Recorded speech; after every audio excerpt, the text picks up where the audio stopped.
All right, everyone, welcome to the special meeting of the Glendale City Council being held today on a Thursday, May 28th at 2 p.m. May we please have roll call? Yes, council members Asadrian. Here. Brotman. Here. Garpetian. Here. Najarian. Here. Mayor Kasakian. Here. Will you please read your report? Yes, the agenda for the Thursday, May 28, 2026 special public meeting of the City Council was posted on May 26, 2026 on the bulletin board outside City Hall. Thank you, and will you please read into the record the item that we are here to hear and discuss? Yes, budget study session number 3, proposed fiscal year 2026-2027, capital improvement plan and citywide fee schedule changes. Public hearing on city vacancies and recruitment and retention efforts, Assembly Bill 2561, Government Code Section 3502.3. Thank you. This is the third budget study session in a series of budget study sessions, and I will now turn it over to City Manager Galanian to proceed. Thank you, Mayor Kasakian, Member City Council. Good afternoon. Thank you for being here with us this Thursday afternoon. We have a jam-packed presentation for you.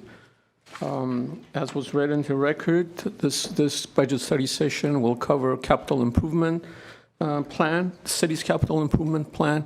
We have a very robust program that's housed in various departments, as you may know, but we will highlight some of the major capital improvement projects and departments. All the departments are presented here today, just in case you want to drill down or have any questions regarding other projects that are being managed by these departments. We also cover our citywide fee schedule. You are not required to go through this entire book of over 2,000 fees in the city. However, we will highlight changes that we are recommending to that fee schedule. And lastly, as required by AB 2561, you will hear a report on our vacancy, status of our vacancy, and an update on our recruitment effort. With that, I'll turn it over to Jack Liang, our Finance Director, for the presentation of Budget Study Session number 3. Thank you, Mr. Galanian. Good afternoon, Mayor Kasakian and members of the City Council. As Mr. Galanian mentioned, that we have a very busy schedule today, and we have 3 major topics to cover. And the first topic that we're covering today is a capital improvement program. And this is our third budget study session. And just for the public's information, we do have a fourth scheduled on June 4th, as well as the budget hearing and adoption scheduled on June 23rd.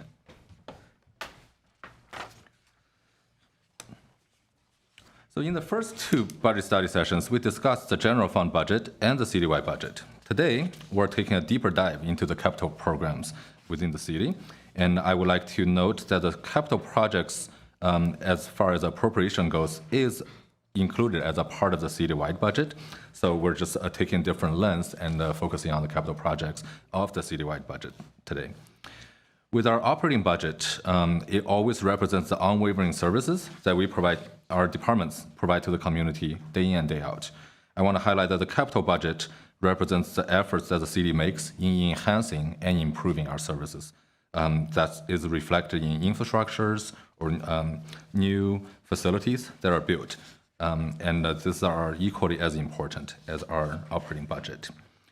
The total number of our capital budget that's included in the budget this year includes 245 total projects. Some of those are existing projects that has funding carrying forward to fiscal year 26-27.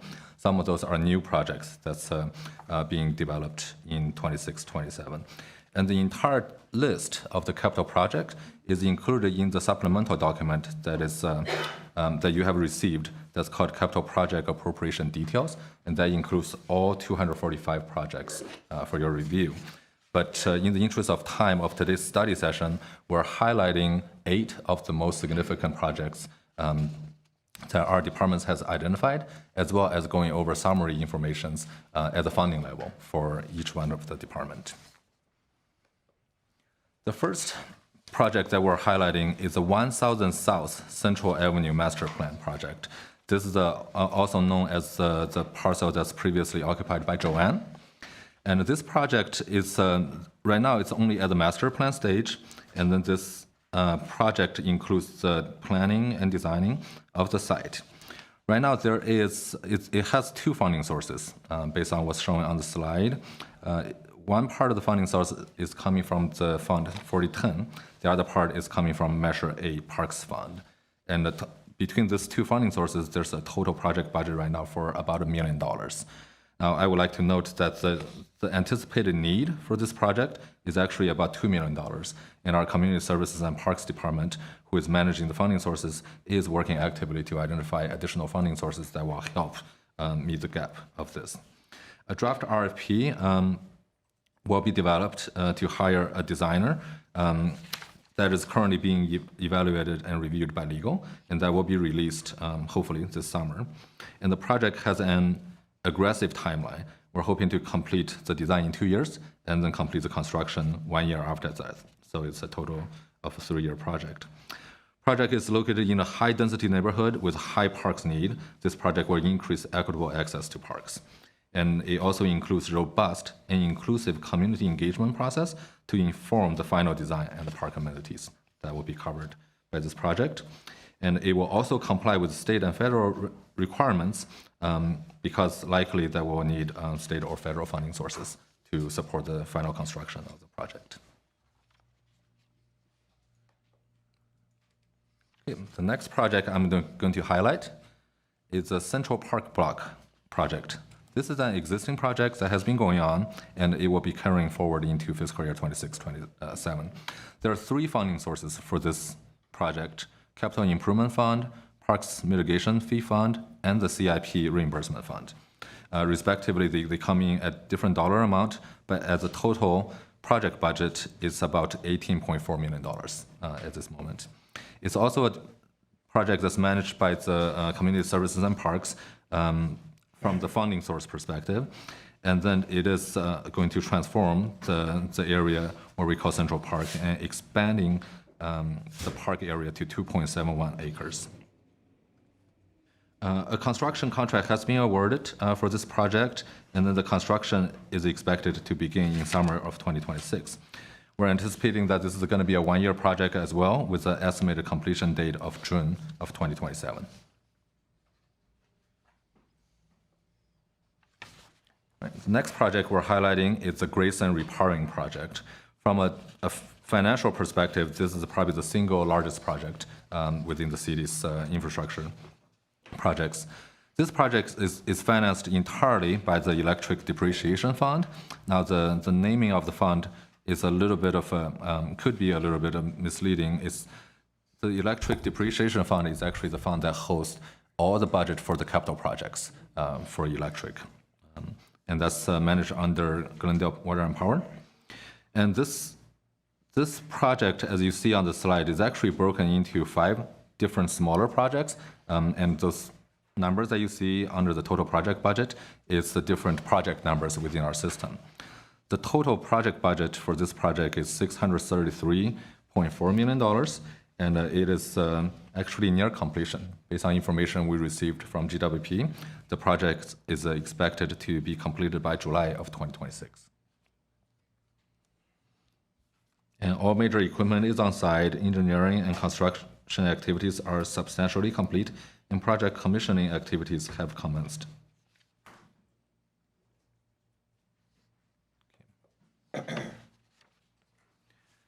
And the next project we're highlighting is the water AMI endpoint replacement. You have recently heard a staff report related with the significance of this project. And this is a $27 million project that will be funded through the Water Depreciation Fund. Again, that's the major fund on the water side that captures our capital project expenditures. And the purpose of this project, as you have heard from GWP, is to modernize our existing water metering infrastructure. And that includes about 36,000 water meters, as well as the advanced metering infrastructure software that will be implemented to provide us better information in managing our water resources. The estimated completion date of this project is January 2028, and it will be implemented in different phases. Within the 26-27 project budget, there are about $15.3 million of the total project budget that's budgeted in fiscal year 26-27.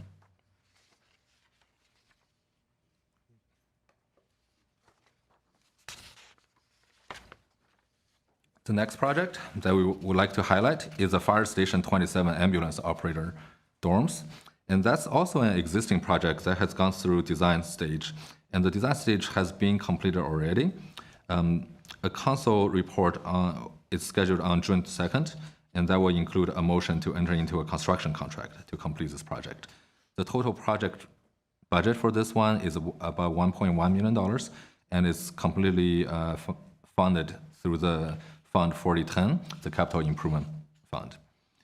This project is to improve the station's live and work environment and enhancement to overall functionality of the fire department personnel. Significant upgrades to the electric and ventilation systems, including installation of new HVAC, heat pumps, and electrical services improvement. The anticipated completion date for this project is February of 2027.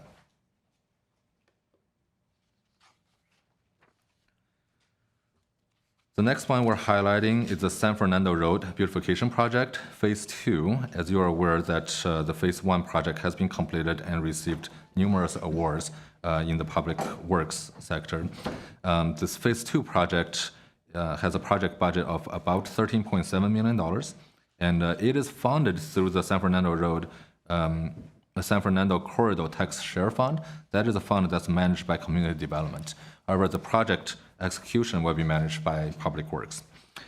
This is approximately 1.6 centerline miles of ARHM pavement resurfacing, curb, gutter, sidewalk, driveway, cross gutter, and bus pad repairs. And this project is currently in the design phase, and there's a community open house that was held in 2025. And it was also presented to the Transportation and Parking Commission meeting on April 27th of 2026. And the staff will return to the council in the coming months to award a construction contract and estimate beginning construction in winter of 2027. The estimated completion date for this project is February of 2028. Right. Well, the council has been kind of quiet today, so feel free to stop me anytime if you have any questions. Okay. You're very detailed. Please continue. The next project that we're highlighting is the North Verdugo Road multimodal improvement. This is also an existing project that's carrying forward to fiscal year 26-27. It has two funding sources. It's funded partially, I should say primarily, by Measure R Regional Return Fund, $9 million of the total project budget. And then it's also funded partially by the State Gas Tax Fund. So between these two funds, we have a total project budget of $9.3 million, and it's managed by Public Works. This is related with a whole list of improvement, pavement rehabilitation, sidewalk, curb, gutter, driveway repairs. Basically, it will transform the appearance and the functionality of the North Verdugo Road. There's a federal funding that's made available by Surface Transportation Block Grant and the Congestion Mitigation and Air Quality Improvement Programs. The total of that grant will come in and help with the funding of this project as well.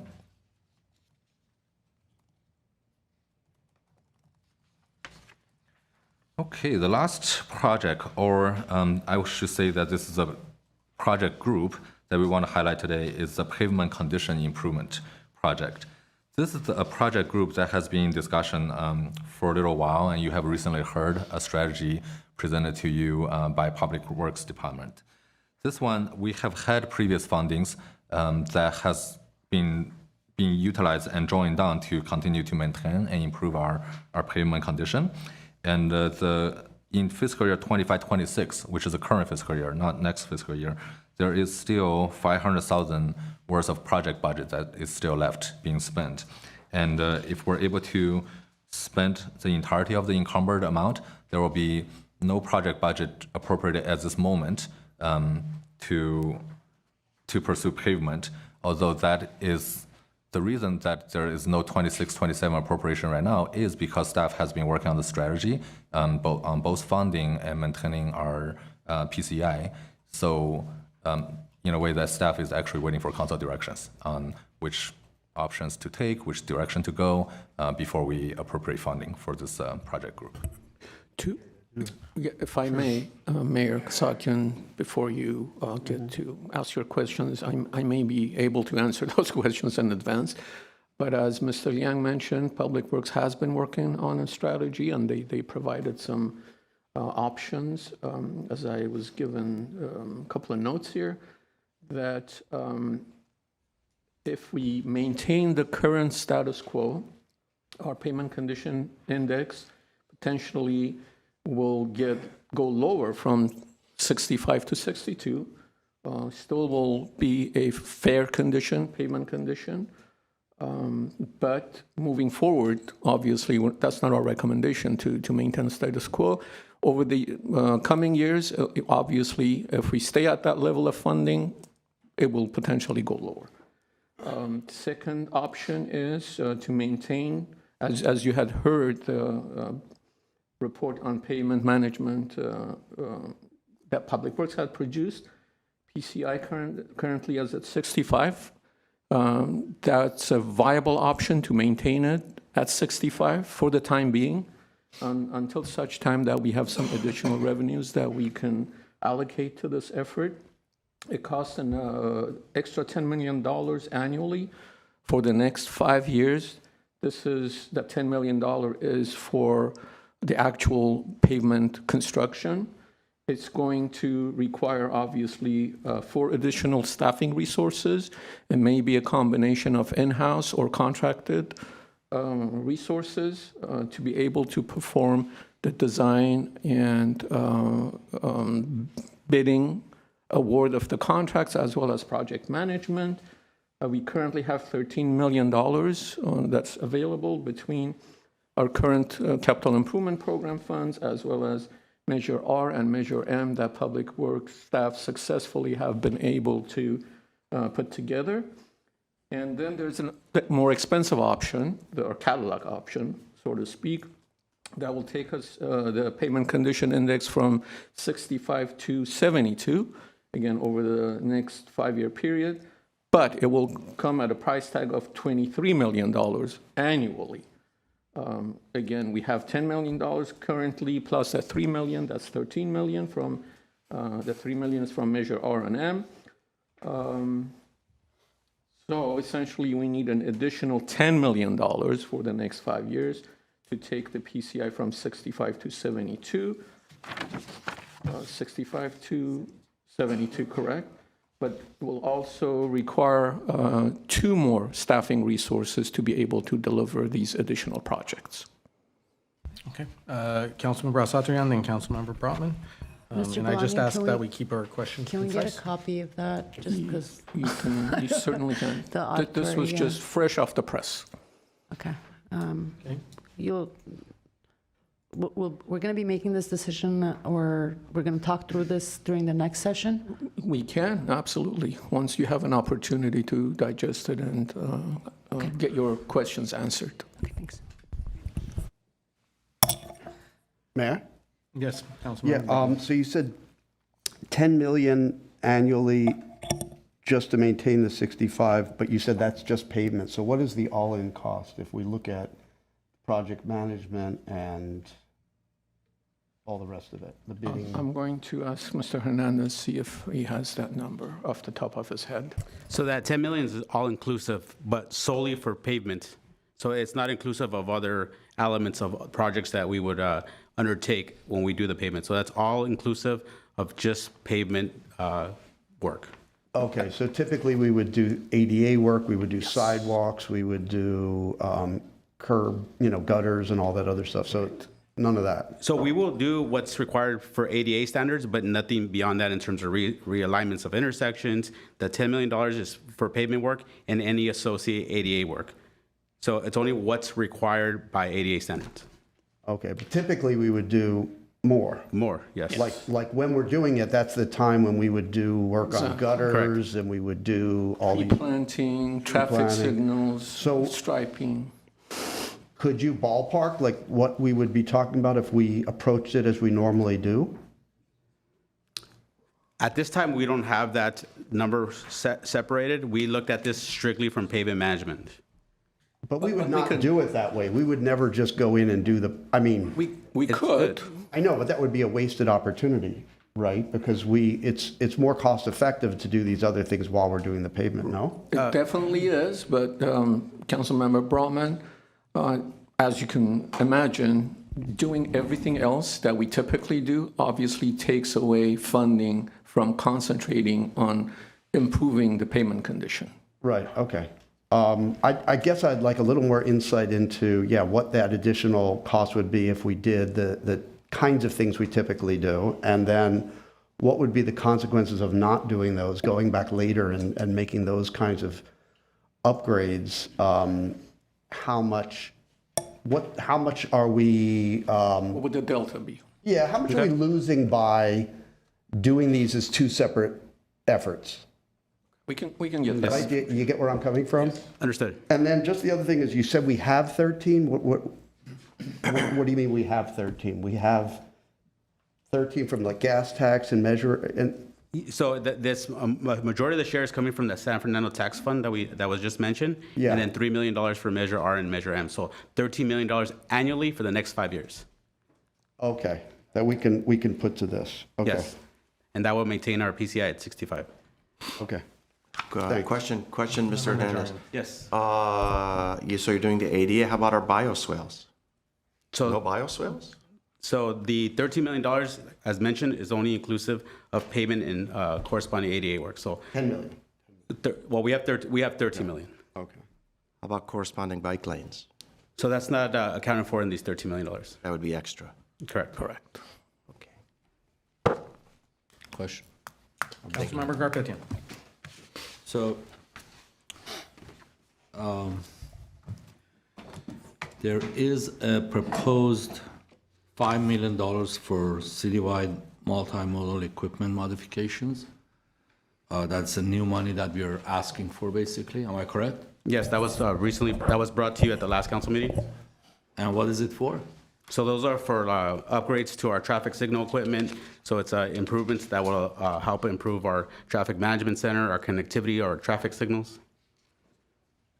Okay. And North Glendale Avenue multimodal improvements, is that the $4 million that we have? We spent, what, 500,000, 3.5 left. Is that for the same thing? So the North Verdugo, as indicated in this, if you can go to the next. Not North Verdugo, North Glendale Avenue. Oh, excuse me, can you repeat the question? Sorry, I Yeah, understand. it's North Glendale Avenue multimodal improvements, $4 million. It was budgeted for. There is still remaining 3.5 million in there. So yes, so when we come to the council at the time of award, we will then ask for the appropriation, which we will have the full cost relative to the overall construction once that's bid out. And what is it for? So there's a slew of improvements there. So there's pavement, that is what has been asked about the different elements of the project, whether bioswales, signal improvements, pedestrian improvements. It's the full suite of improvements that we have undertaken as of late. Okay, and can you speak to HSIP Cycle 12 local match and Safe Route to School Phase 6? $2 million and $5 million? So I have that information. I can grab my computer. I was up here to answer the questions about the pavement management, but relative to the local match, that's exactly what it stands for. It's just the local match for the program. So it's that itself isn't paying for the improvements. That is just the local match to cover what's required per the grant. Without, Councilmember Garpetian, without that local match, we will not be able to get this highway safety improvement program. I don't know why I remember that acronym, but I did. Former Public Works Funding. Director, right there. And we have $9 million for, where is it?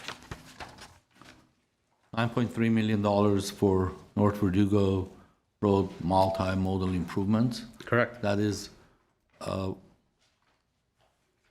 where does that money come from? Is it mostly grants? So yes, this is primarily going to be grant funded, although it's not reflected on the slide. We were successful in securing almost $25 million in additional grant from SCAG. So when that's awarded, we will additionally bring that. So this project is going to be funded primarily through the SCAG grant and the Measure R. Okay. My suggestion would be, I know it's grants, and grants are taxpayers' funds because SCAG doesn't have any money. They get funds from our taxes, basically.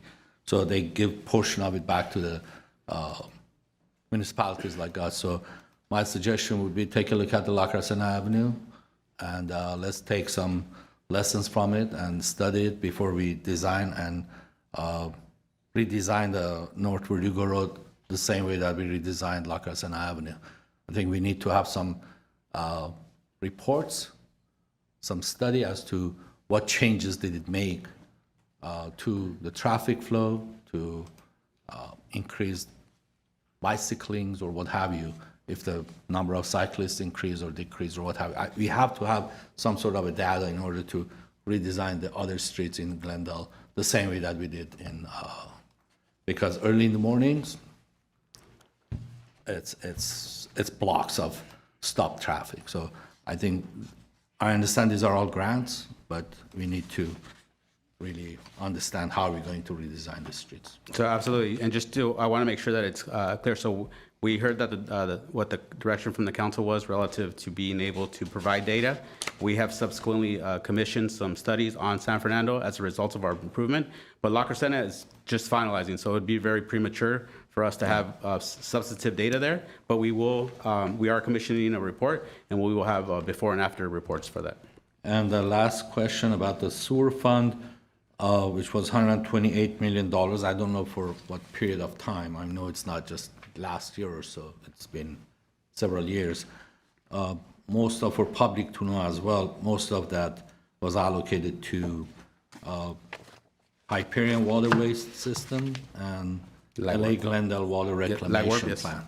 So almost $108 million was allocated to that, and we still have about 60 million left. So not that $128 million, because when the numbers are here in this presentation, then you have to go back to the list that we had and understand where the money, how the money is being spent. So, I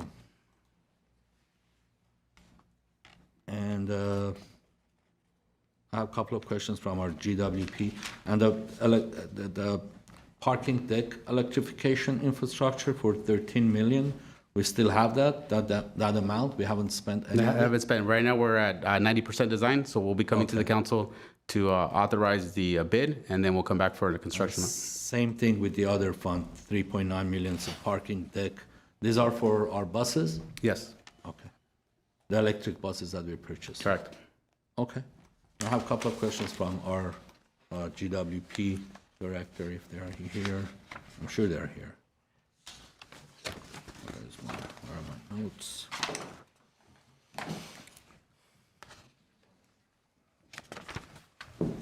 Good afternoon. Good afternoon. So, based on this report, the Grayson cost us about 634 million, basically. Right. That doesn't include the biogas renewable generation project, right? No, it doesn't. That was $76 million all by itself, something in that range? As it stands right now, yes. Okay, and also in this report, there is a $6.5 million for Grayson Repower Services. Is that part of this 633 million? Yes. It's on page 3. Yeah, I believe it was one of the breakouts, but yes. Yeah, that's the first one. the list. Okay, yeah, it's there. Okay, I see it. Okay. And 22,663,000 for city-owned solar program. Yes. We still have $13.9 million in there. Based on this report, what's remaining, basically, the remaining I budget? believe that is true, yes. We And still have a can you- couple projects that we're working on in the first phase. I understand. Can you tell me that $22 million, what's the megawatt hour that we're going to generate from there? So right now, I believe we've spent 15 million that we've actually spent on projects, and of that, we are planning on getting 5 megawatts total. 15 million for 5 megawatts? And when you say 5 megawatts, is it because the sun doesn't shine all the time? Is it when the sun is shining and the system is working, When it it's full generates 5 tilt. megawatts hour? Sure, sorry, yes, the 5 megawatts represents the capacity. So that'd be peak capacity, sun ablazing, midday, summer. That would be the type of solar output we would get. Okay, so I know it's not for today, but I'd like to have a calculation done as to, let's estimate how many hours a day the sun is shining, and we're generating 5 megawatts an hour, and at the end of the day, how many hours we had and how many hours generation we're going to have. Plus, since my understanding is we don't have batteries connected to the system, so we can save it and use it at nighttime, basically. Right, so just a point of clarification, we do have the 75 megawatt battery installation at Grayson. We plan on taking some of the solar that is generated, if it's in excess of what load is required, we would move that into the battery set at Grayson. But based on a 5 megawatt output, we're not expecting a whole lot of that to get moved to the batteries. Yeah, because with 5 megawatt an hour, 5 megawatt power, I don't know how many days it's going to take to recharge 75 megawatt of battery. Oh, yeah, we wouldn't do that, yeah. Okay. I believe that's all I have. Thank you, Mayor. Thank you. Go ahead, continue.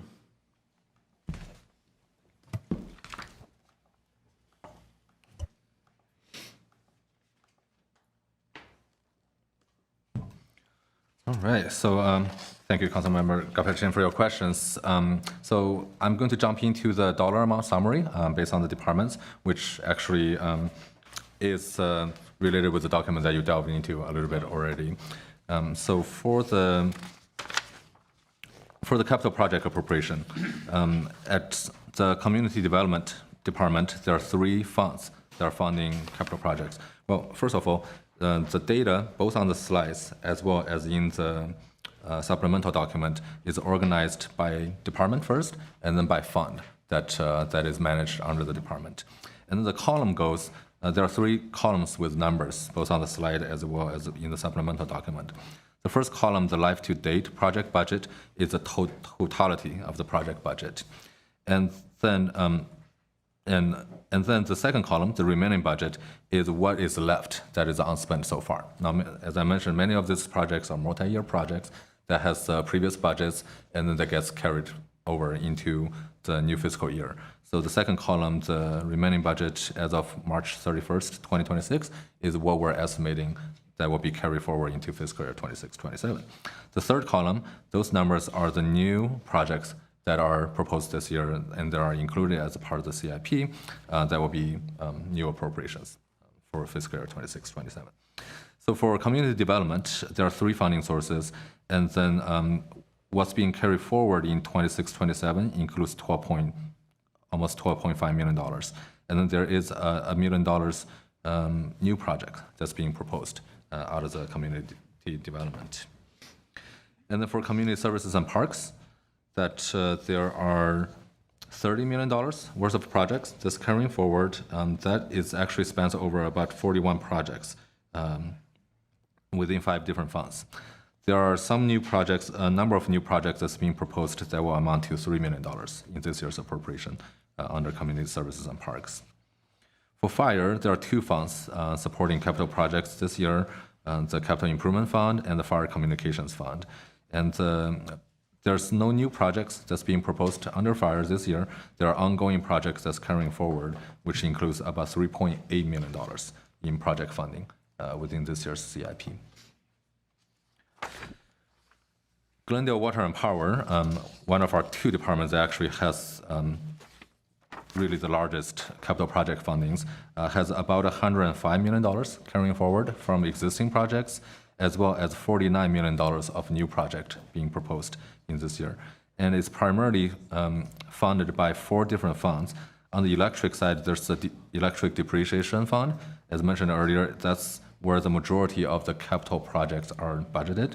And then also there's electric customer paid capital fund, because some of these projects are actually financed by customers. So we keep that funding source separately. On the water side, it's the same story. There's a depreciation fund that is funded by basically the rate charges within the water system. And then there's customer paid capital fund within that as well. On library, arts, and culture, there are $4.2 million carrying forward in this year's capital project over 3 funds: the library fund, capital improvement fund, and library mitigation fee fund. There's new projects being proposed that will amount to about $350,000, and that will be added to this year's appropriation as well. Management services, we have existing projects with $570,000 that's carrying forward, and then new projects of $192,000 that's being proposed in this year's fund.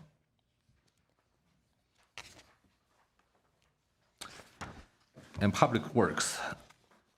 So public works has a number of funding sources for their projects, and the total carrying forward project is $172.6 million, with $23 million worth of new project appropriation being proposed, and together the amount to almost $200 million worth of project that will be included in the CIP program. At the citywide level, at the bottom of this slide, there are $329 million being carried forward in existing projects, and almost $77 million in new project funding being proposed for appropriation. With that's actually the end of the CIP presentation today. Thank you. Let me just pause here for a moment, see if my colleagues have questions. And then I also have a couple of cards, and I'd like to ask those who submitted cards whether they would like to speak at this point before we move forward. I see one head nodding. I see another. All right, I see 2 heads nodding. All right, let me first give my colleagues an opportunity to ask questions. Okay. Yes, Councilmember Brotman. Could you talk about the plans that we have around our urban forest? So we have a goal of increasing our urban tree canopy from 20 to 25%. We've indicated that to do that we need, bless you, I think we've increased our annual planting from 300 to 700 trees, if my memory is right. And so I'm just wondering, where is that showing up here? Are we fully funding that so that we are continuing to stay on track with our long-term goal? Okay, well, I'm going to invite the department to answer that question. Councilmember Brotman, so as was indicated when we brought the item for WCA for the contract award, there are also some tree planting elements of it, which will ultimately contribute to our increased canopy. Additionally, as part of our CIP, we install trees. But in terms of a specific number of dollars spent towards a certain percentage increase, we would have to get back to you. But we are actively working through our CIP and through our WCA contract, which we recently awarded, to be able to increase our tree canopy. Okay, I just want to make sure that we're putting the right amount of budget behind our stated objective, because council has, established that we have a goal. We have a specific time frame to achieve that goal. I want to make sure that we're fully funding that effort. So we're actively working towards improving to get to the stated goal, so we could provide a more detailed breakdown of our spend and how many trees we plan to plant over the next handful of years. So we can provide that information. To answer your question, Councilman Brotman, we have not reduced funding that will go towards the direction that we have gone from council. Okay. I would like to be able to, answer the question is, are we on track? Are we putting dollars behind this initiative so that we stay on track? I can assure you that we're adding the dollars, but we'll give you the more detailed breakdown. Thanks. That's it. Okay. No other questions from my colleagues. I'll turn to our speakers. We have 2 speakers here in chambers and 1 joining us by phone. So the first speaker will be Herbert Milano. Mr. Milano, we'll start off with 3 minutes, and then if you need additional time, since there's only 2 speakers and 1 on the phone, we can add a little bit to it, but please try to be as concise as possible. Thank you. Thank you very much, Mayor Kasakian, members of the City Council. I have submitted to you about a month ago a report on the evaluation on the state of the long-term obligations of the city. And today I submitted another report from which this particular overhead refers to. I would like to say the following, that there is consistently throughout the year something significantly missing from the capital improvement program document. And that is the gap between what you are funding and what the funding should be. In other words, you're not recognizing the accumulated deferral of capital improvement. And my objective today is to encourage you to disclose as a matter of principle year after year what is the amount of capital improvement needed versus what you're actually providing in your appropriations. I would like to also encourage you to compare the total depreciation that is in the books with the total consumption of that, or the capital consumption ratio, which is how much you're funding against that depreciation. It's a number that should be part of your annual evaluation. I want to encourage you to have a full disclosure of the three major areas of long-term debt. And fourth, I would like to show you the impact on households. So if you look at the overhead, we have the structural obligations and total liabilities of the city. There are basically three: the bonded debt, the unfunded pension, and the deferred capital improvement, which you are covering today.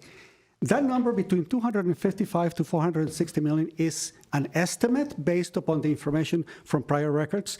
You need an updated number because that is the number that you're working against when you're trying to develop your capital improvement program.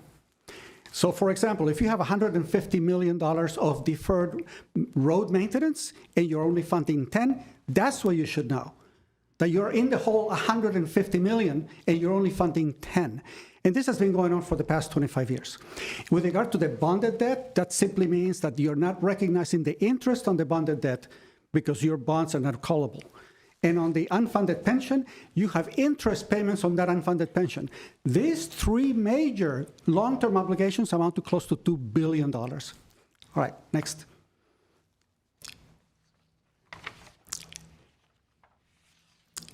What is the impact on households as a way of presenting it to you? And that is that in the year 2000, our total obligation per household was about $2,000 per household. And today, it is around $36,000, and this number, I think, is a bit conservative. Once you calculate the total amount of deferred infrastructure and all the other recognition of interest, I think that that number will be closer to $40,000 per household. I would like to have some more time, Mr. Kasakian. So what has transpired, if I may have, is that in the example of the Glendale Water and Power, the city transferred on the average of around from $10 to $20 million annually over to the general fund. That money, if it had remained within the Glendale Water and Power and it had been invested with interest, would have been enough to purchase all of the infrastructure needed. No bond would be needed, no interest would have been needed to be paid.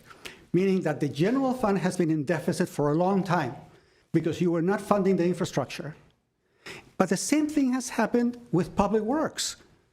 And my estimates in the tune just on roads alone is about 150 million without counting the rest of the infrastructure, like sewers, for example.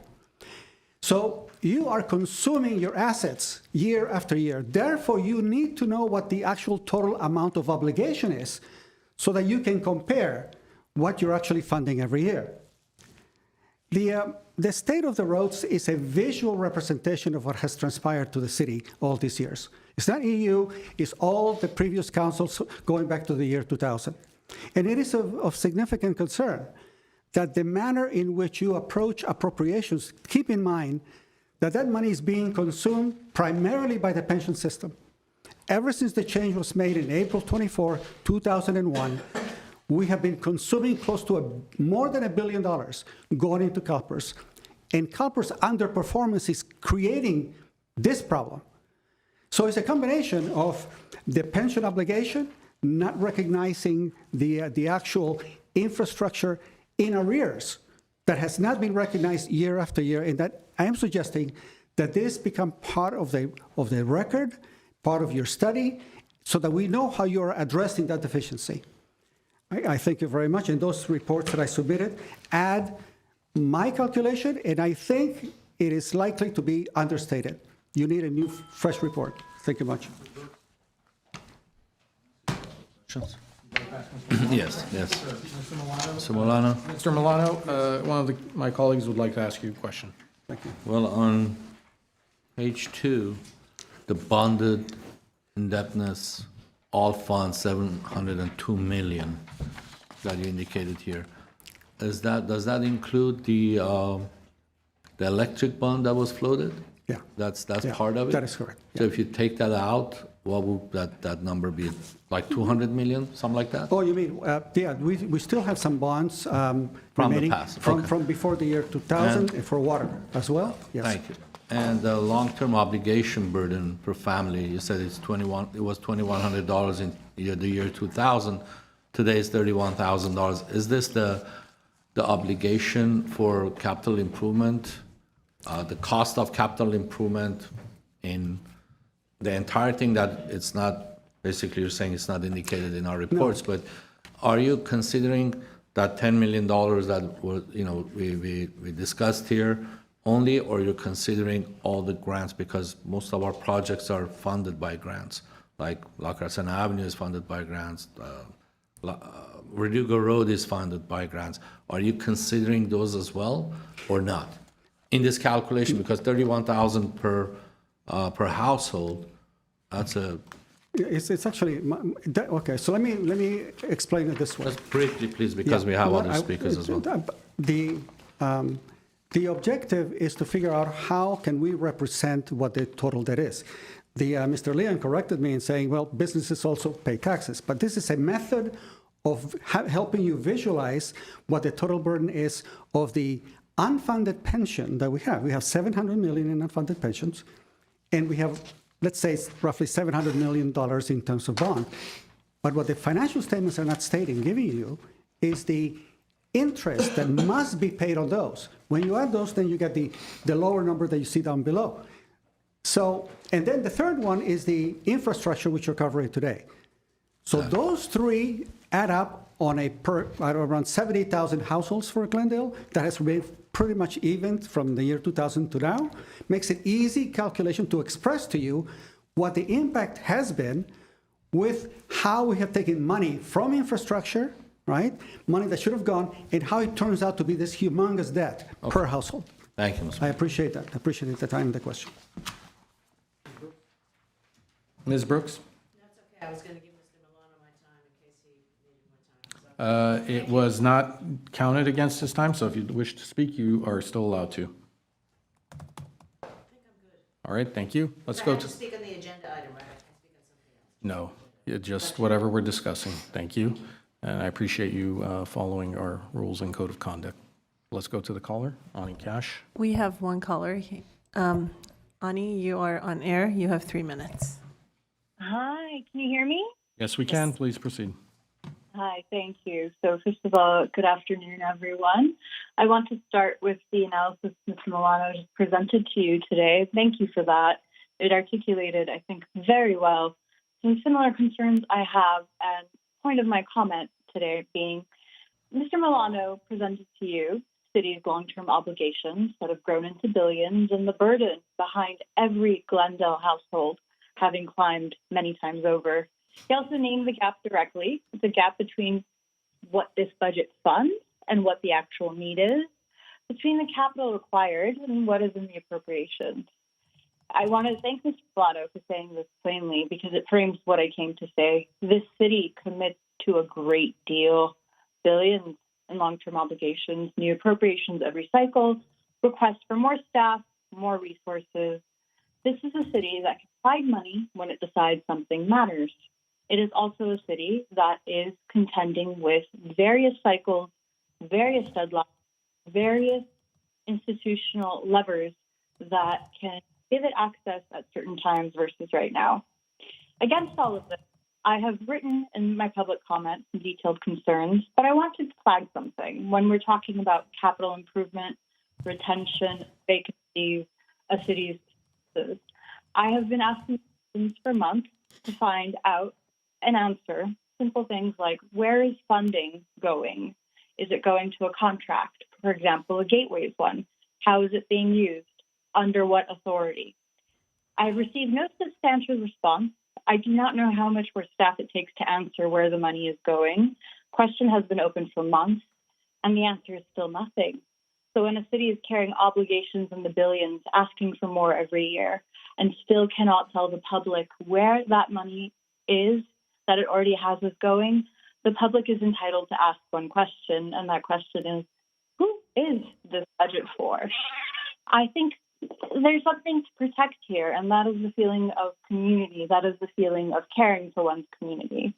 And I understand that there are certain obligations we have, but I also share the concern that when we are trying to rush things through, when it is not clear what exactly is on the table and how it can be used and when, the lack of transparency leads to festering, the kind of festering that results in, for example, roads eventually over time becoming literal symbols of decay. And so my question is, besides the clarification, we are asking for more, we want to give more, but what exactly are we giving more to, for who, and why? Because I'd like to know why we would need to hire more staff to answer a question that's gone unanswered for months already about how to use city money to begin with. Thank you. Thank you very much. I don't know if staff or anyone else wants to respond to anything. If not, we can continue. Doesn't look like there is. I will take a look at your documents, Mr. Milano. I want to have a discussion outside of these. The one number that pops out that I want to comment on was electric transfer. I know that in your notes and your slide, you said it's increased 111% up from the $14 million base. I don't know. I have to go back and dig into my memory banks to remember when that was, but I want to remind everyone, and perhaps you as well, but I'm sure you already know this, that the total percentage of the transfer has gone down since when it was initially part of the city's budget. I think at one point it was about 14% transfer, and now through votes that I myself and previous councils have taken is around 10%. So although the total amount has increased, we have to put that in context. You know, the Latin term ceteris paribus, everything being equal, then we see that, of course, certainly it's gone up, but everything has gone up. The percentage has gone down since we did that. All right, with that, let's move on. Okay. Mayor Kasakian, if I may make a comment real quick. Just as the finance director, I am very sensitive about financial data being presented, especially this is a part of the budget study session. I want to start by saying that the public comments are all well received by my department, and we always enjoy getting input from the community. And the concern is heard and noted as well. But because there are financial numbers that's being presented and recorded for the public viewing, I just wanted to make a couple of comments. As Mr. Milano has mentioned, that many of these numbers are estimated numbers based on limited information. And many of these numbers has not been verified by city staff. And I just wanted to put that disclaimer out there, with the hope of not misinforming the public as part of the public session in here. And my office is always open, as I have always mentioned, that any public member can come to my office and then really look at our financial data and really get to verification. My last comment is that the three areas that's being raised is the bonded debt for infrastructure, the unfunded liabilities, as well as the deferred infrastructure, or we should say that the infrastructure that has not been scheduled as part of the CIP project is not a unique Glendale situation. In fact, all municipal governments are always working through these challenges and trying to find strategies. So it's not something that's unique to Glendale as well. All right, so thank that's you. just my comment. Thank you, I appreciate that. Okay, with that, we're going to move on to the next portion of our presentation. If we can have our slides back.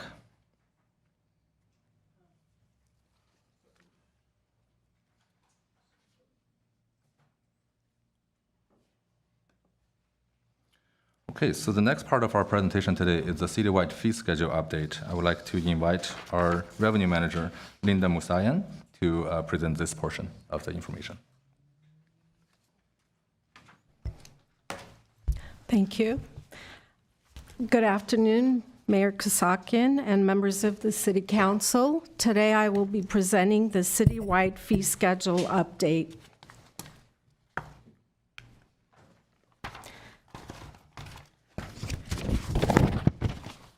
The agenda for this portion is the study background, cost recovery considerations, methodology, fiscal year 26-27 summary of proposed fees, fee changes included in the fiscal year 26-27 general fund forecast, and fee highlights.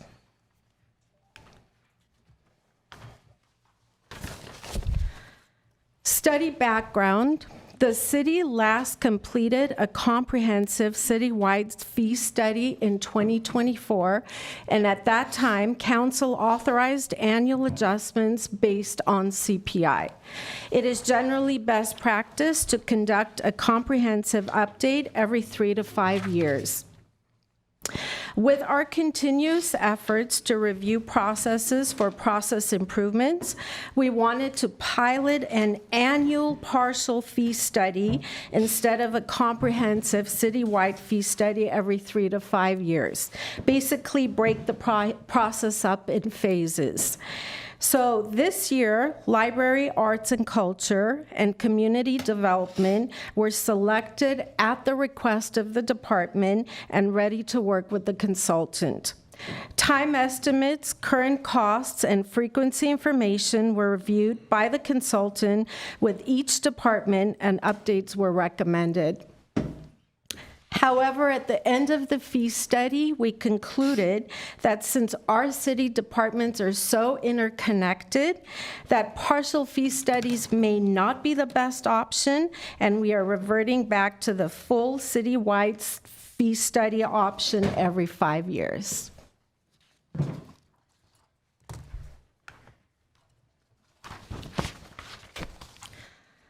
Cost recovery considerations. Our citywide fees were grouped into 4 categories, major categories. Full cost. Most fees are set with a target of 100% cost recovery. Subsidized. Some fees are subsidized and set with a target of less than 100% cost recovery to encourage compliance or to prevent a barrier to entry. For example, student rates, youth programs, and appeals. Then we have market rate or operational need rate fees, which are based on the market rate, like rentals. And regulatory fees. Some fees are regulatory, state or local ordinance based, restricted by governance code, or restricted by a prior resolution. For example, return check charges, subpoenas, and ambulance rates. Excluding regulatory fees, approximately 80% of our proposed citywide fees are at full cost recovery, and 20% are subsidized. And of the 20% that are subsidized, approximately 72% are in community services and parks, and 12% in library, arts, and culture.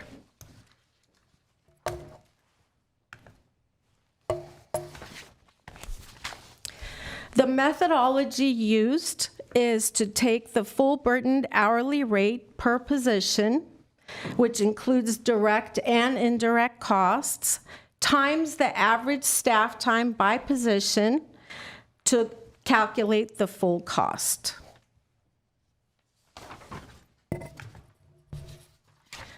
So the fiscal year 26-27 summary of proposed fees, we started with 2015 fees. We added 34 new fees for existing services. We added 12 new fees for new services. We deleted 48 fees to end with 2013 fees. The deletions are primarily came out of the fee study, which are combining multiple fees into a single fee.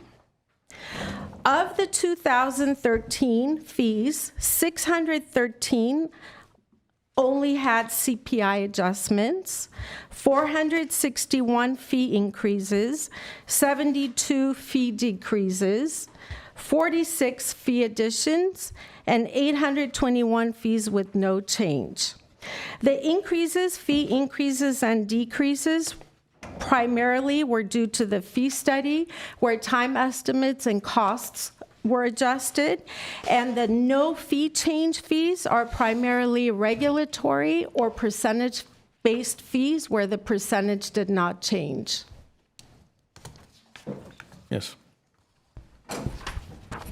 So I'm trying to understand, as an example, if you go to page 52 of 235,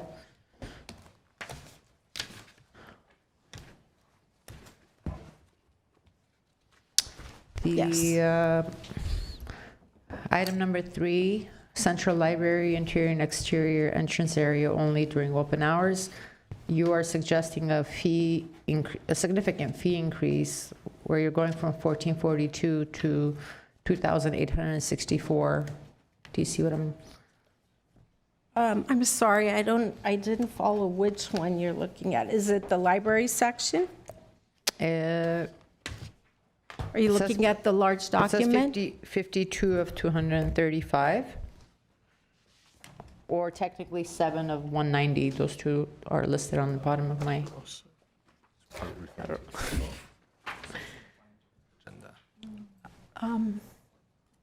Are the pages different? It says Okay. filming charges, section 2, filming fees, library, arts and culture.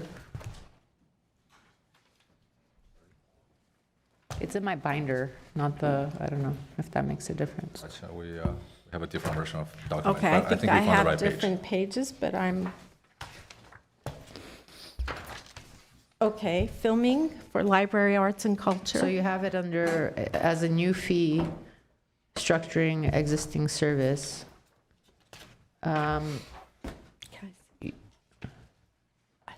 Do you see it? Okay, is this the one that starts with a Brand Library Recital Hall student? Is that the page? No.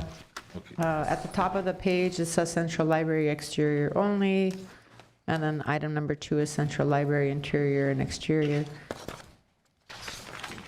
You have the, Okay. So I think we're looking at page 8 of our document here. Page how come 8? yours is different? It's just that we didn't, well, what we have is the draft fee schedule, but what you have is actually a binder for the entire meeting, so that's why we have a little bit page number discrepancy here.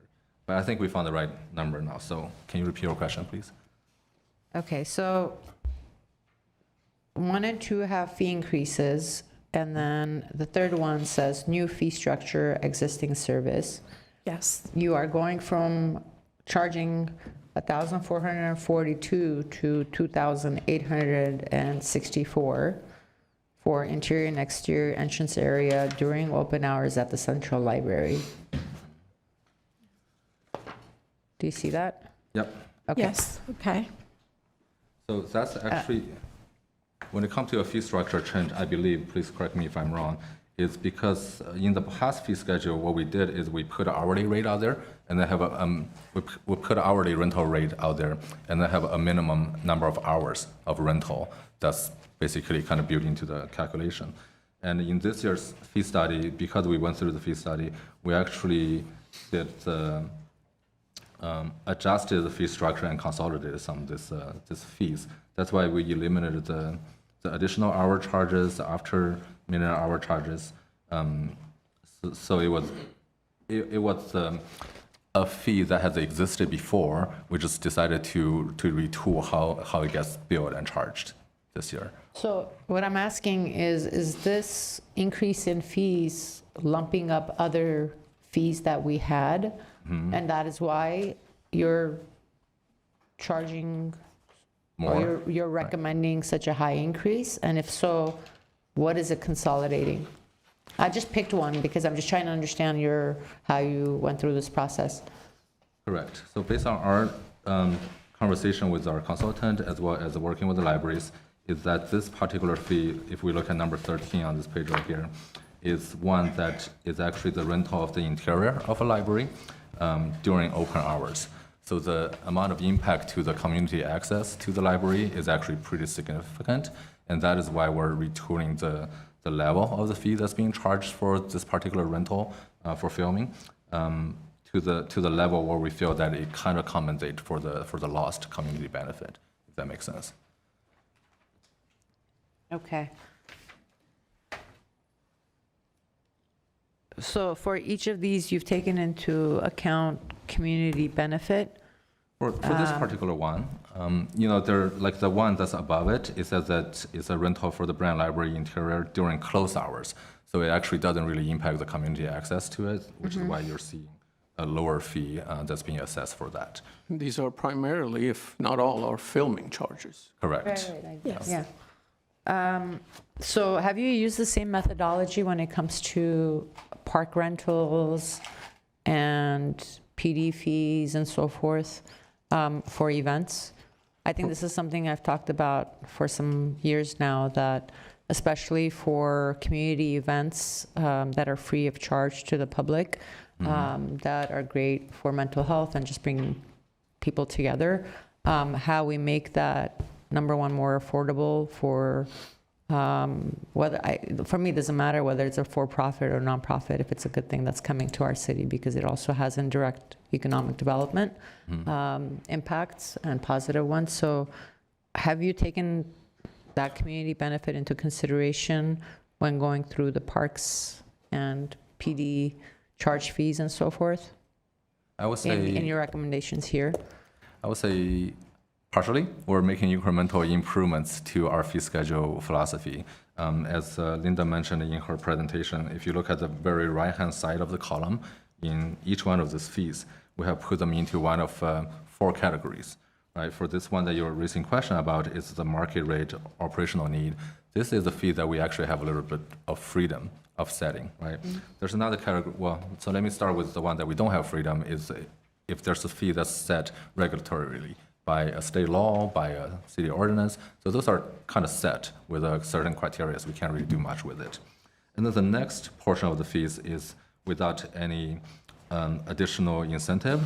I would say most of our fees fall into the full cost recovery category, where we're trying to assess a fee that actually compensates for the service, for the cost of the service that's being presented. Beyond that, we have 2 additional categories. The one that you might be implying to is we actually decide to subsidize some of those fees for rental programs. We currently still do have an existing not-for-profit rental discount for some of our rentals. And those are subsidy decisions that has been made in the past to basically incentivize community benefit. And then this market rate and operational need falls into a different category, where we either charge a rate that is based on market of similar amenities in the area, or based on what it actually impacts the operations negatively. So a lot of those are the major 4 categories of decisions that gets made when we're setting these fees. And as me and my team go through all of these 2,000 fees with departments, we're trying to apply a consistent principle to each one of them. Is it perfectly applied to all 2,000 fees? I would say that I can't say that with 100% confidence, because we haven't really gone through a new round of fee study yet. But we're definitely trying to operate with that principle and trying to apply that wherever we can. Councilmember Asatarian, if I could just add to that. So if you go to page 120 of the actual booklet, not the binder, if you don't have the booklet, I'll hand you mine. Between pages 120 and 146, those are all the parks and community service fees. And to Mr. Liang's point, between all of the fees there's a good mix of fees that are fully subsidized or significantly subsidized, majority of which subsidized. Some of them that are at full cost. Those are things like Stengel Field rental rates, and some that are actually at market rate. And again, that all depends on decisions that previous councils have made based on what fees should have been subsidized, which ones we should do some cost recovery off of. And the method, and so basically that's the methodology that's been used to establish these. I'll hand you my booklet so you could take a look at them. I have Oh, it. perfect. Thank you. Thank you. When you say you do comparisons with other cities, does that include just Pasadena? I'm assuming it would be Pasadena, LA, Burbank. So for these fees, Yeah, you've it's- actually done the study of what they're charging, and it's On some comparable? of the fees, and it doesn't, I mean, every fee has its own story, right? Depends on which department it is. So some of them we may need to compare to other jurisdictions. Some of them we may need to compare to private offerings of certain amenities. Okay. All right. Okay. Okay. Should I continue? Okay. Yes, please. So the next slide is fee changes included in the fiscal year 26-27 general fund forecast. So we included amounts where it was probable and we could reasonably able to estimate the amounts. We excluded items from the forecast that were not significant or we didn't have sufficient data, like frequency data at this time. We will monitor and make necessary adjustments at the quarterly updates. So the revenue enhancements that were included were increase in parking fees of 1.2 million, increase in vegetation management program fee of 1.2 million, the new concierge fee for building and planning, 700,000, and increased code enforcement fees of 500,000. The concierge and code enforcement fees were included because they were offered as budget balancing strategies, which are not necessarily a result of the fee study. They are citation fee increases and optional concierge service with dedicated review staff. They do not take away from the normal process.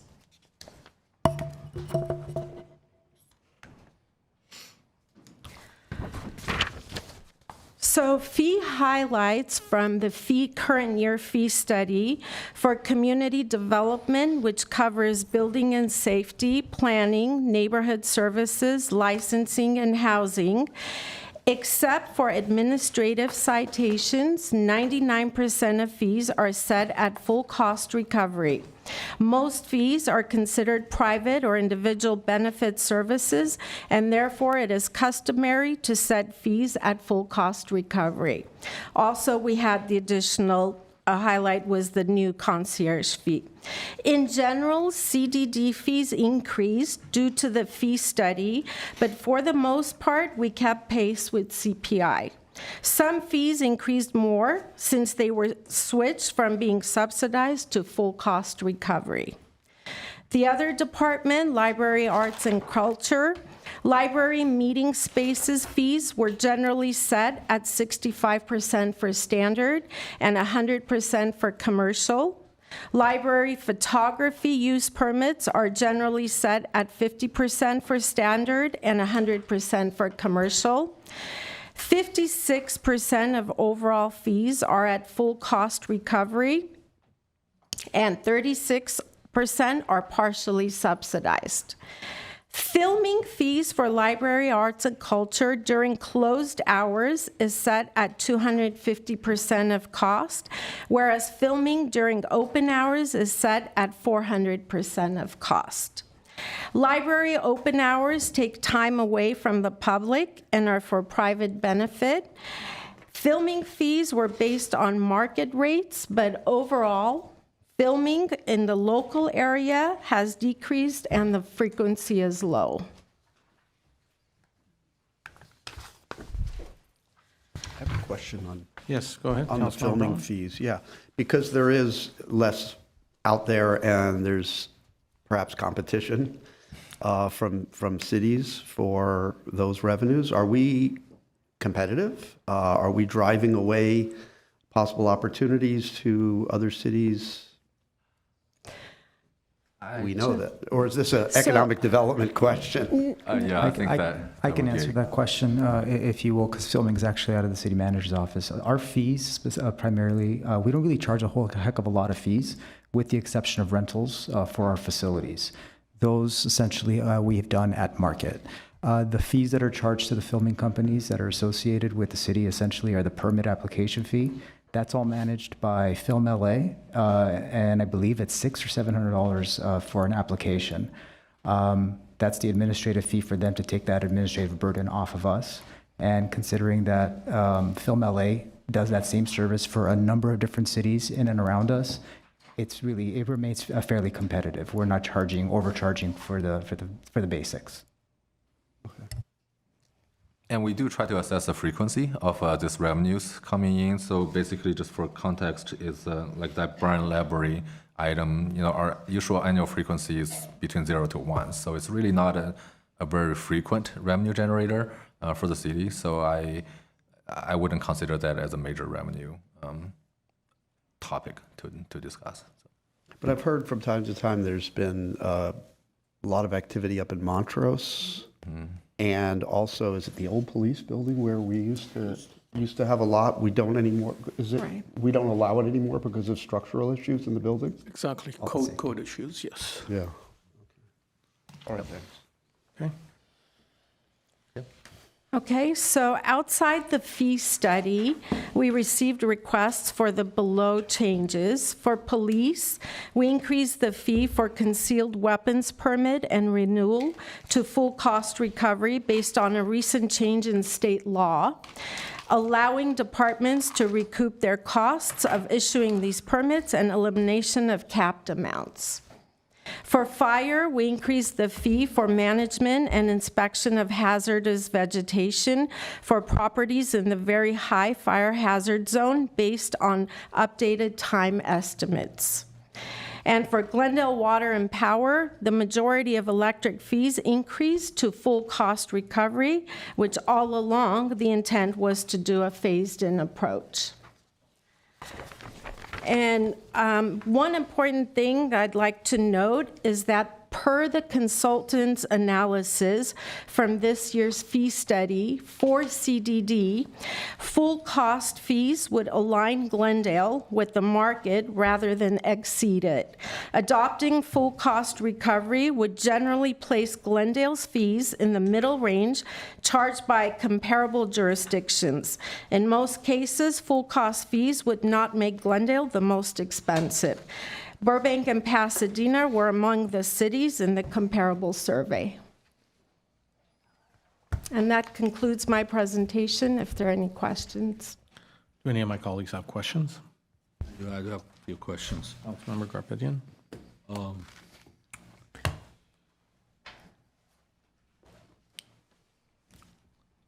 Just put these notes in here.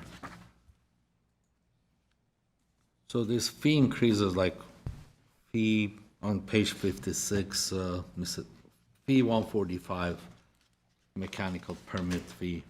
It goes from $320 to $729. And fee 147, again, miscellaneous building permit, mechanical permit fee, smoke control system from $189 to $3,324. Am I reading this correctly? Yes. Yes. And it was mentioned that this is basically, it's a cost recovery adjustment. Yep. Yes. So were you undercharging all these years from 300, we charged 189, or what happened in between? Because this is a huge jump Yes. from $189 to $3,324. So if I can, that fee specifically used to be subsidized, and in the current year, we are switching to full cost recovery Subsidized by who? by the city. So you were correct. We were basically not charging enough. But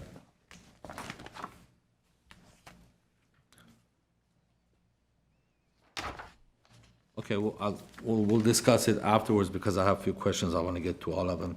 Same thing with fee 200, building permit, commercial multifamily, from 20,000 to 23,000. And the increases were based on the way I calculated it is like 10% increase on, all these increases are about 10%, except some of them are really, really excessive. Fee 202, building permit, commercial multifamily, from 62,000 to 70,000. Building fee 204, from 125 to 141. And there are some fees here, I don't know if they still apply because of the state laws that were passed, like parking reduction fee, right? That fee, I don't know if it still exists or not, because based on AB, was it 2097? Yeah, AB 2097, you can file an application that you're using AB 2097. Do you still have to pay that parking fee? Of 6,000 parking reduction permit, it's $6,341.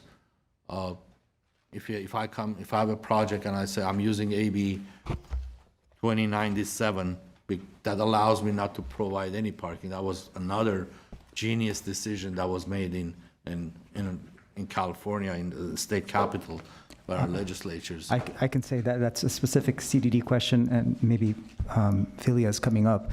Regardless of whether or not we can or we can't apply that fee or that application, if we were to, the amount of time, the amount of staff time that goes into that, multiplied by the chart that you have on page 20 of your PowerPoint presentation, essentially establishes what our cost is.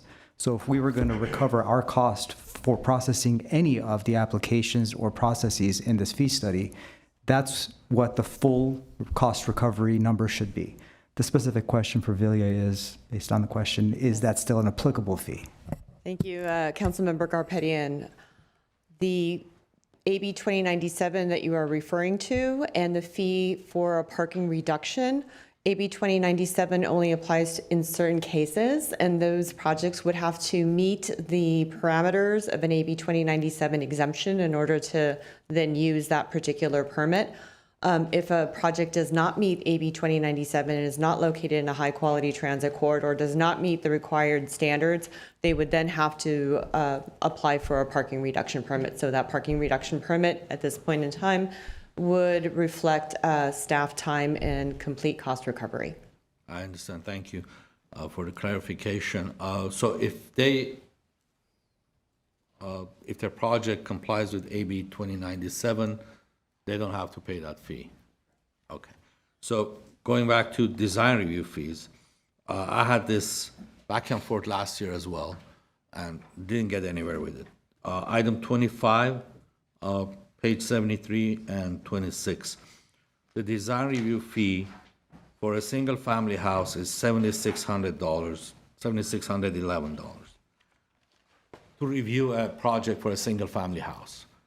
The design review fee to review that design for a multi-residential project is $8,331, which is what, about $700 more than a single family. So if it's cost recovery, basically the hours that were spent on the design of a project that we are recovering, and I had this back and forth with our former director of community development as well. How is it that a single-family house design review takes almost the same amount of time as 100-unit apartment building? It can't be. I mean, these fees are not really, these two fees, again, we came back to this a full circle from last year.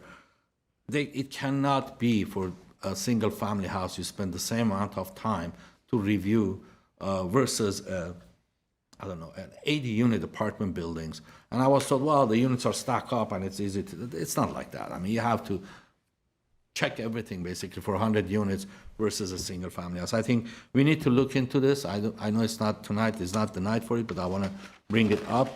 And also on the condominiums, we talked about providing incentives or whatever. Page 77, these are all the fees for condominiums. Also,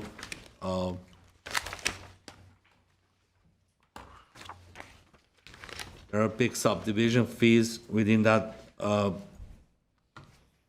or 3 pages, because let's say subdivision parcel map per unit is $2,600, plus you have to pay $899 for condo or conversion. And if you add them up and you want to build 20 units, 30 units, it's going to come up to $50,000, $60,000 right there. And plus there are other, I didn't get a chance to map them all or mark them all. It becomes a big number. So these fees here, when we want to discuss the condo incentives for condos, please let's have this few pages revisited.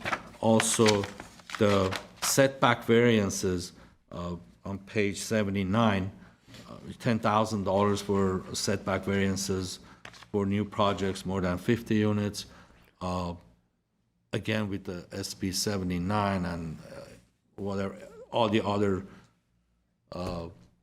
state mandates that came down to every city and municipality, and they handcuffed us from asking for anything. I don't think this will apply either, but we'll get to the bottom of it. And my last question is, all of these fees that are being increased, what's the fiscal impact on our budget? What is the basically the estimate as to if you increase all these fees, and based on last 5 years, we know how many people are using it, what percentage of, I don't know, whatever it is, design review and everything else, what is the fiscal impact? What's the revenue that we're going to, estimated revenue that we're generating from all these fee increases? Councilmember Garpetian, just to answer one of your questions is, I think you bring up a really good point of, projects are different, right? And they may not necessarily cost the staff the same amount of time on every single one. But I do have to say that in the process of building our fee schedule along with the consultant, the goal there is to actually capture the average time that applies to majority of the cases. So there will always be cases that's more complicated than others, that takes more time. There'll be cases that's simpler than most, that will take less time. But for our fee schedule, that if our fee structure is still a per request per case kind of fee, we still have to establish one that is. No, I understand, but if you're the general, you can situation. compare it, apples to apples. If you're designing a single-family house that's 2,200 square feet on a flat lot versus a single-family house that's 5,000 square feet on a hillside, of course, the review process will be more for a hillside one, larger project. But the most difficult single-family house review and a 100-unit apartment building review cannot be the same. The review time. I agree. The cost recovery is. Councilmember Garpetian, your point is well taken. Okay. I will just say that it's not as much a mathematical equation as it is a process-oriented analysis. So we can provide some additional feedback in terms of why those two fees, while similar in scope, have different numbers. My guess as I sit here today, and I'm not in the community development department, I'm not sure we're prepared to speak to it specifically today, but I do believe that there is a different level of review between the most complex single-family residential and a 100-unit multifamily, or there isn't. The review process may just be, kind of similar across the board. Or there really wasn't enough of a variation between the two to justify why the fees really needed to be fundamentally different from one another. But we'll get that answer back to you. At the end of the day, I think what Mr. Liang and myself are saying is this all comes down to what the fully burdened rate of the staff working on these projects or these particular items are, times the average amount of time that it takes to perform that function. That gives you your fully burdened, your entire rate.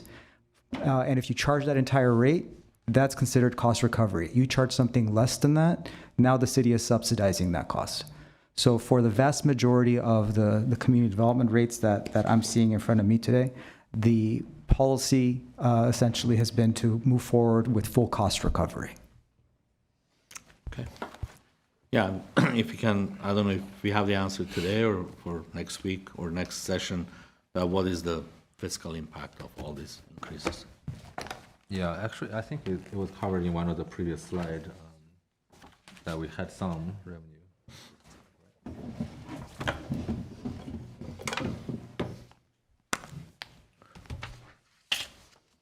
Okay, so the ones that's already built into our forecast, Councilmember Garpetian, falls into one of these four categories. Is the parking fee that's increased, which is included as this proposed fee schedule. The vegetation management program fee, the concierge fee that we're anticipating that will generate additional revenues, and the increased code enforcement fee. So the ones that can be reasonably estimated actually falls into one of these four categories. There are other fees that may or may not, depending on the volume, we just don't know if the volume is actually going to bring in enough of revenue for that. So we may not have like 100% of a hold on all of the fees that we're proposing to change. But the majority of the fee changes that will actually have a significant impact to our revenues is actually presented here on this slide. But Councilman Garpetian, to your point, we can provide an estimated amount based on historical trends. So that'll obviously be an estimate, but we'll provide that. We can follow up with that. Yeah. Okay, thank you. Mr. Mayor, can I ask Yes. a question? Councilmember Broughton. On the revenue enhancements, I know some of these fees, there's a corresponding cost, right? Like vegetation management, because there's an inspection that has to go along with that, right? The concierge fee, obviously, that's a service. Maybe parking fees isn't, I don't know. So how do we look at this from a net revenue perspective, if that makes sense? No, well, for each one of this, we'll have to look at case-by-case analysis based on the cost center in the program. Depending on how it's set up in our financial system, some of this are already in a standalone cost center or program that we can easily identify the revenue and cost that's associated with it. Some of this might take a little more work for it. Okay, I mean, I'm not looking to get into, the nitty-gritty. I'm just in general, I guess I just want to be clear and make sure everybody is clear that when we look at these revenue numbers, it's not as if this is all just net revenue, right? There are costs associated with providing these services. You're correct. Additionally, we're also bound by Prop 26, so we can't charge more than what the cost of providing the service actually is. So if there's any net revenue to be made, oftentimes it's going to be on the parking, things of that nature, not on the actual issues where you're performing a service like the inspections or review of permits. Essentially, if it takes me 3 hours and $200 to provide that service, I can't charge you more than the $200. Right. Parking is the exception, though. Correct. And is that just Montrose, or is that elsewhere? What's in our Citywide. Yeah, it's citywide. Yeah. Citywide, okay. And then the code enforcement fees, what does this mean? And you're bringing it on the 23rd, isn't that adoption? What? Councilmember There's a... Brotman. Ms. Saad is here, who has been working on this item. Is actually drafting a report as we speak. Okay, I don't need a lot of detail, just high level, what is this? And The increase in the code enforcement fees, Councilmember Brotman? say that again? I'm sorry, was a question about the increase in the code enforcement fees? Yeah, just. Based on our review of the effectiveness of the fees that were set, we are suggesting that certain fees be increased. The process for code enforcement is we want to encourage compliance, and by doing so, first we issue warnings and notice of violation letters, and the citation really is the last step into to encouraging that compliance. So by increasing some of the fees to something that is more appropriate with what is being affected in the municipal code, for instance, not getting a building permit or not having a business license, we just want to right size what those fees are. And based on the fees that we have been charging, the citations we have collected, we believe that the $500,000, when increasing the appropriate fines, not fees, would generate $500,000. Okay, so this is not, there's no additional work involved, this is just changing that number of the citation? Correct, but the work involved would be like the inspector going out, and currently the fine does not reflect the amount of time the inspector is actually spending in the field. Yeah. The inspectors, the time to be called out, to schedule when to go, to inspect the property, all of that has a significant cost associated with it. And the fine itself, when it's $100, does not even cover the cost of that inspector going out, especially when it's because there's a violation present. So when looking at what the fines are that we have collected, the $500,000 is a pretty accurate reflection of what we think it would be. So in short, we're not recommending to add code enforcement inspectors to our resources. Right, so it's just the revenue side is up, Correct. the cost side is status quo. And unlike the fees that we're discussing, the fines are because there's a violation present. It is not for a cost of service. This is for a violation as opposed to, the cost of getting a permit. Okay, so you're bringing that's not part of budget adoption, that's completely separate, right? That you're bringing that, or is that part of that'll budget? be a separate staff report. Okay. Thanks. Okay. I think that's the end of our presentation on the fee schedule. So if there is any other questions, we'll move on to the next portion of today's agenda. Okay.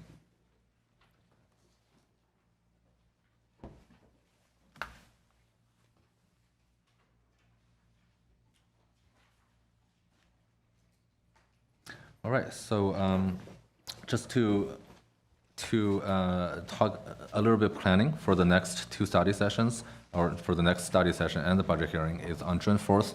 We have our budget study session number 4. This study session is specifically designed for any open items, any follow-up items for the council. Now, there has been additional business requests that has happened since the proposed budget was developed. So we'll bring you, we have been logging those requests for appropriation as well. So we'll bring a list of those additional proposed appropriation requests during the study session number 4. And in addition, if there's any item that the council would like to have further discussions before considering the budget for adoption, we would like to add that to the list of the agenda for study session number 4 as well. So I would encourage your council to let us know if there's anything that you would like to be added to study session number 4 for further discussion by the whole council. And after study session number 4 on June 23rd, that's where we'll have the budget hearing and adoption to be considered for your council. So any questions for the next steps in the budget process? Go ahead. Councilmember Do Brahman. you want that input now, or do you want to finish the presentation? Give it to us now, or we can take it offline as well. So we'll build that into next budget study sessions. What I would encourage staff to do is to speak to council members, find out what their questions may be and other issues. Okay. And then those things where perhaps there's consensus on that you think that rise up to a public discussion, then we can bring it back as part of the future study sessions. That would be my suggestion. Councilmember Al-Satrian? So, I have a lot of questions on the fees that I plan to meet with you on. Okay. Is this something that if I want, so are you suggesting that beyond the meet, we shouldn't just be emailing saying, hey, can you add these discussions? I would suggest that it not be done by email. I would suggest that you sit down with staff and have those questions asked and answered. And if there's things that you feel that you are not satisfied with the answer that warrant a public discussion, then we can then address those at that time, certainly. And I know, because, look, we can all sit here, each of us can ask about a dozen or so questions. I know that great questions were asked, and I'm sure more could have been asked. I know I had a 30-minute meeting earlier today diving into a portion of the budget with staff. So that's what my suggestion would be. But I'm open to whatever my colleagues would I'm like. not asking about questions. I'm asking about if after meeting with staff, there are items that come up that I would like for us to deliberate on, to provide that list to staff. So everyone's aware that that request has been put in prior to the June 4th. Let's talk, you and I and Mr. Galanian can have a conversation. I'm sure he'll have some ideas as to how to best proceed with that, but I understand what you're saying. Thank you. If there are no other questions or comments, do we have a motion to adjourn? There's actually one more presentation by HR. Yes. Okay, so we'll move on to the next. 2561, of course. It's a public hearing item, I think. Let's open, do we have to read into? It's already been read into the record. All right, then let's just open the public hearing at 3:46.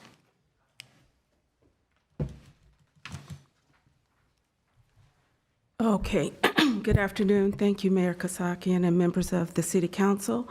In response to Assembly Bill 2561, which took effect in January 2024 and was intended to enhance accountability in public sector hiring and retention, we will cover these items today: the workforce and vacancy trends, recruitment and hiring efforts, employee retention initiatives, and bargaining unit-specific observations.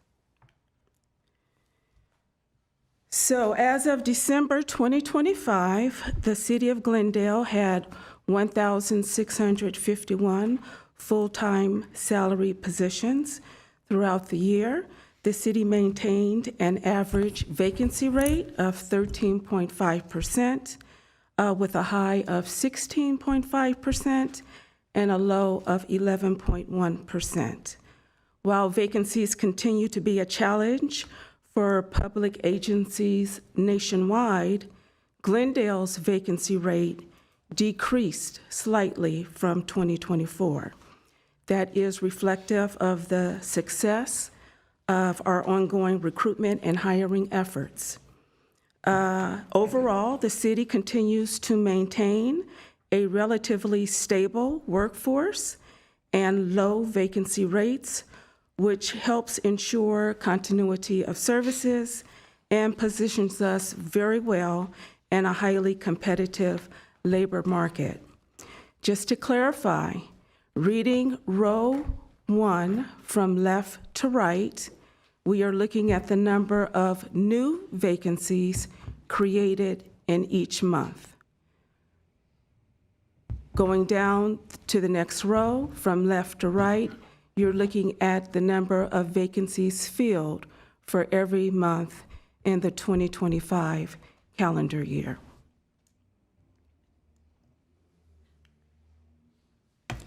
In 2025, the city successfully filled 180 vacancies across the organization, reflecting a significant amount of recruiting, testing, coordination, and hiring activity. Of those hires, 31 were filled from existing eligibility lists or continuous recruitments with an average hiring cycle of 71.87 days.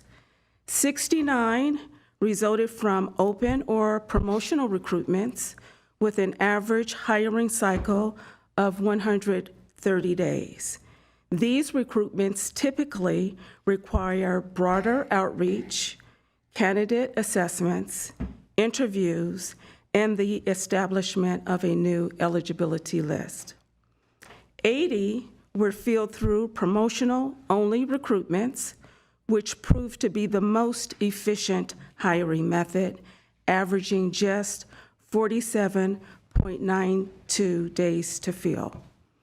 Overall, these numbers demonstrate that Glendale continues to maintain a strong and active recruitment program.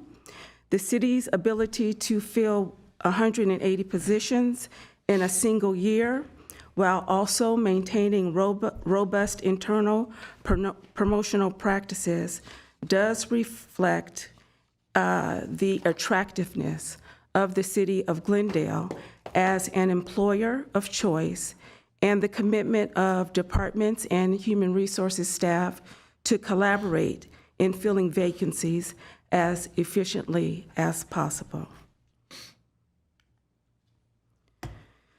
Like many public agencies, Glendale continues to face recruitment challenges in certain hard-to-fill classifications, particularly engineering positions, as well as evolving expectations among job seekers regarding workplace flexibility, career development, and overall employment opportunities.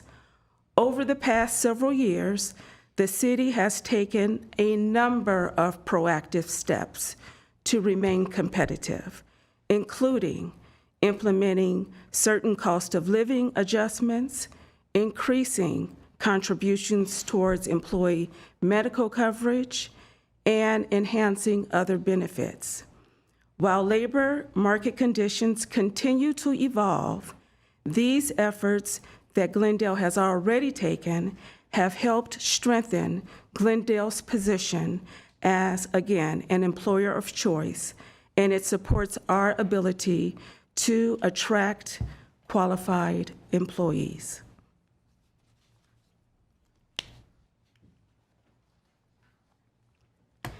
In terms of retention, we saw 237 new vacancies in 2025. And behind that number is this: 8 positions came from newly budgeted roles, 56 were created through internal promotions, 11 from internal transfers, meaning that 65% of all vacancies came from internal opportunity, which is a sign of positive career mobility within our organization. Separations included 28 retirements, 5 involuntary separations, and 42 voluntary resignations. Our overall annual turnover rate stands at 4.6%, less than last year, which is healthy when compared to other cities of our size and complexity. We might add that from 2022 through today, our annual turnover rate has decreased year over year.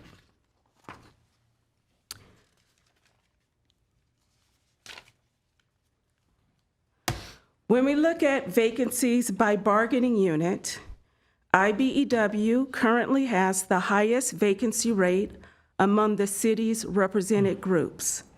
It is important to note, however, that 16 of the vacancies are associated with power plant operations. 13 of the 16 we are actively recruiting for. For the remaining vacancies, Glendale Water and Power has partnered with HR to fill an additional 20. So we have 33 active recruitments underway for IBEW represented positions. The city does remain focused on filling all of the critical vacancies, maintaining operational continuity, and working with the Glendale Water and Power to ensure that the utility is well positioned to meet all of its future workforce needs. Mr. Mayor, can I ask a question about Sure, this? go ahead. Yeah. Councilmember Broughton. So is the IBEW, is it a particular job classification, or where are these coming from? Why do we have so many vacancies? I have heard rumblings of complaint about just being understaffed and too many people being stretched thin, covering multiple jobs.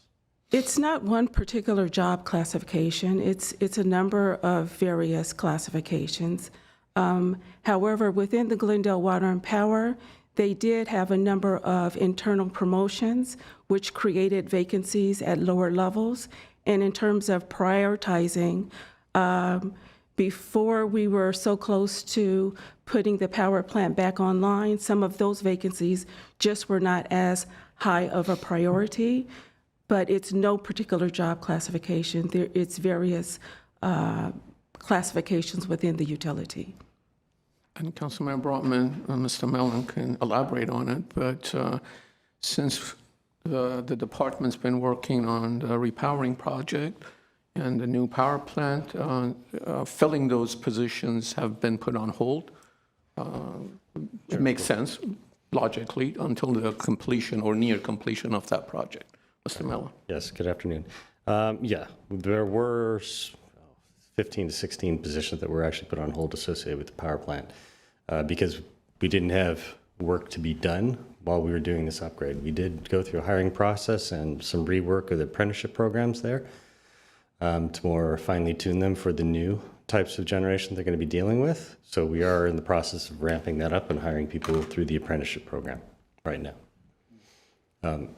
It might be worth noting that I'm sure some of the grumblings that you're hearing are more based on needing additional staff, not about getting positions necessarily filled, because we're in the process of doing that. Yeah, I didn't get that nuance, so Yeah. you're probably right. Thank you. No problem. Go ahead. This is all the way to just December of 2025, correct? That's correct. Would we be able to get an updated number for 2026? I've been hearing quite a bit about people from community development leaving, and I would like to know what the recruitment plan is. I'm concerned about how quickly we've filled those positions, and the loss of institutional memory with all the items that are pending. Yes, so the Assembly Bill requirement is to report out on what has taken place through the end of the calendar year, but we do have the data in our office through May of 2026, and we will make sure that you get that data. Does that data include individuals that have already notified that they're leaving, but are still here and on the books? No, it only incorporates separations that have already occurred. Okay, so, okay. Yeah. Microphone. I would add, Councilmember Al-Saturian, that we are actively recruiting for the Director of Community Development. We have hired an executive recruiter. He's already been knocking on doors and sending emails and et cetera. And we have 2 staff members who have stated their desire to leave or retire, and we are in an overhire process while they're here. So everything's in the works as best as the HR can handle it, but we'll get that data for you. Okay, I've been hearing that it's more than 2 or 3, but, so just, I'd love to have the report. Thank you. Yes. Councilmember Garpetian? Yes, just a couple of clarifying questions. So page 29, number of vacancies. Each month we have a number that adds up at the end of the year from January to December to 237, which you indicated on page 32. So, and these are 65% of those, which is 154 of them, were created, vacancies were created by internal promotion, transfers, reallocation of positions or what have you. So when people were promoted, their position was vacant, right? Became a part of that vacancy. That's correct. And we filled 183 positions. Again, on page 29, it says number of vacancies filled, which is 183, and in 1 year. And these are the positions that were vacated from by promotions or what have you, or internal transfer. It actually depends, because if someone is promoted to a higher level positions, the department head has that opportunity to assess if they want to backfill the lower level position or not, if they like to reallocate it to something different. So the department head goes through that analysis. Oftentimes, they do put in a request to backfill, but not always. Okay. So if you had 237 vacancies, the number of employees from January to end of December, the difference is only 7 people. So in January, we had 1,644 full-time salaried positions. End of the year in December, we have 1,651. So only 7 employees were added to the total of the employees from January. But that 183 positions that were filled were only those positions that were vacated by the same internal promotion and internal transfer and what have you. Because if you added, my question, we didn't add 183 people basically, by filling up the vacancies, because the number is only 7, the difference from January to December. So one clarifying point is that when you look in January, the fourth row down where it says 1,644, that is referring to the city's total head count. So if you go all the way to the right side of this chart in December and you see 1,651, the difference is the amount of head count that the council authorized in the calendar year. All 1,651 positions are not filled. The number of positions that are filled is the difference between 1,651 less the 273 vacancies that existed in December. That lets you know how many positions are filled as of December 2025. Okay. It's getting a little bit more confusing right now, but I'll have a little briefing on this to understand it better, because I understand that 273 is not filled, the vacancies that it's not filled, minus 651. But on top, we say we have 237 that was created and we filled 183. So we'll get to it. I'll have a little briefing so I can understand it better. Thank you.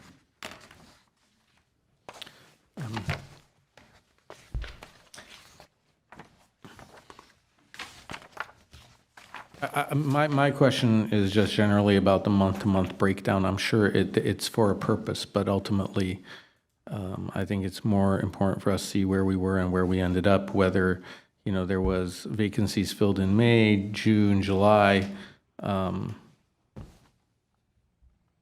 Anyways, I do have to apologize. I have to leave the meeting early in order to pinch hit in terms of after-school pickup.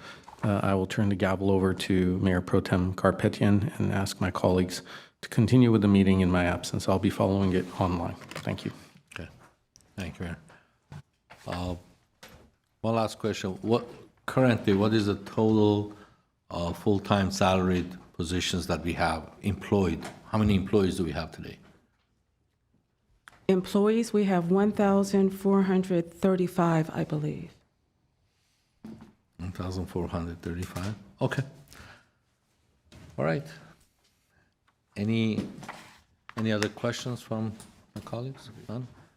So what is next? Is this the end of the presentation? Are we done? I think so. Yeah.